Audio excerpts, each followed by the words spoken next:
Har bitta ayol o'qib ko'rishi kerak bo'lgan 3 ta kitob. Birinchisi bu Smelost не нравится degan kitob. Agarda erkinlik xohlasangiz, boshqa odamlarga yoqmaslikka tayyor bo'lishingiz kerak ekan. Har doim odamlarga yoqishga, ularni nima deyishlariga qarab yashaydigan bo'lsangiz, hech qachon erkin bo'la olmaysiz. Hayotingizni oxirigacha rol o'ynab o'tib ketar ekansiz. Ikkinchisi bu Ketike yozgan Самоуверенность degan kitob. Tadqiqotlar ko'rsatishi bo'yicha sizning mahoratingiz va tajribangiz juda ham muhim bo'lsa-da, baribir eng jasur bo'lgan va eng jur'atli bo'lgan odam yutib ketar ekan. Bizga bu yoqmasligi mumkin, lekin eng ko'p tayyorgarlik ko'radigan odam emas, eng xarakterlisi har doim muvaffaqiyatga erishar ekan.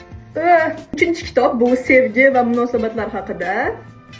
Nomi Обними меня крепче. Muallifning aytishlari bo'yicha sizni eng ko'p hayajonlantiradigan odam bilan emas, navrot sizni tinchlantiradigan odam bilan munosabatda bo'lishingiz kerak ekan. Agar u odamni oldida tanangiz dam oladigan bo'lsa, demak oila qurishga arziydigan odam topibsiz deyiladi. Voila, gulimiz ham tayyor.